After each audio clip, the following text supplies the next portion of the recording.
nursing mother taking care of her own children. These were spiritual babies in Thessalonica. You might recall when you first became a Christian, you were a spiritual baby, if you will. And new babies, I've seen some new babies this morning. It's precious. In fact, we're going to have a baby dedication coming up in March here. But new babies, they can't talk. They can't really do much for themselves, right? They're kind of helpless, if you will. And what Paul is saying here is that you guys were new babes in Christ, and we were just like a nursing mother. We were gentle among you. And then he says in verse 8, so being affectionately desirous of you, we were ready to share with you not only the gospel of God, but also our own selves, because you were so dear to us. Now, I looked up the word affectionately desirous. It's actually one Greek word, and it means like a violent thunderstorm. I thought that was interesting, that that's the word that Paul used in this context to say how he, the affection or the love, it was like a violent thunderstorm. Have you ever been in a violent thunderstorm where it's just pouring down rain and it's just showering on you? Well, that's kind of what Paul was saying here. It wasn't just we came to you and we preached the word to you and then we left.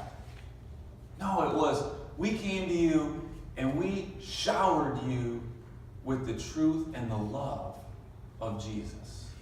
We just poured it onto you. We sacrificed for you.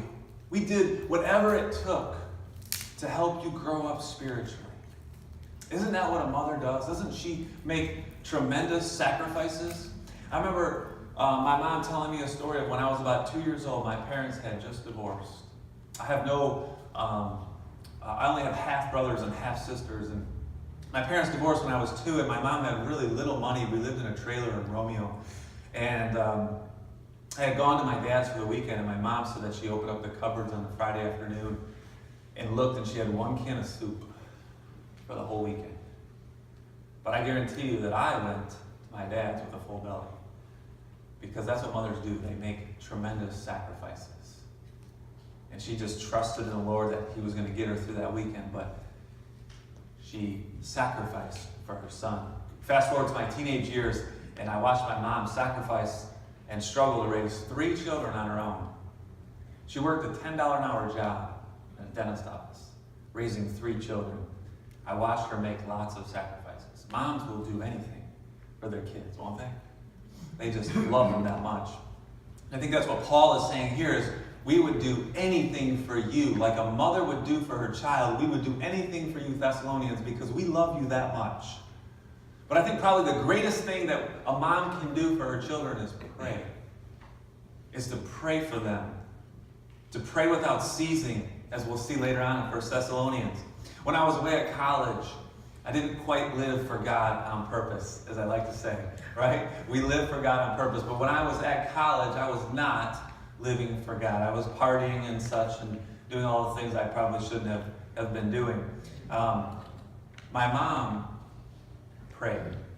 She didn't just pray on her own. She asked her ladies' Bible study that met before church to pray for her son Matt, who was in college, and just that he would not lose his way.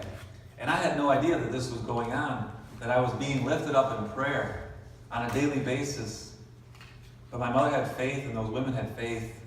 And they may not have seen great results for years, but I tell you what, in 2006 I was ordained as a minister of the gospel.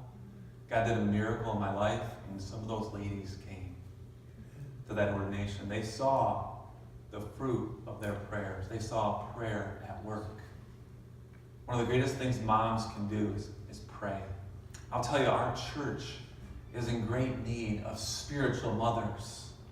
Life of Purpose Church needs spiritual mothers. Would you like it if a woman cared for you, nurtured you, poured her life into you? Could you use a woman a godly woman to challenge you and build you up at the same time?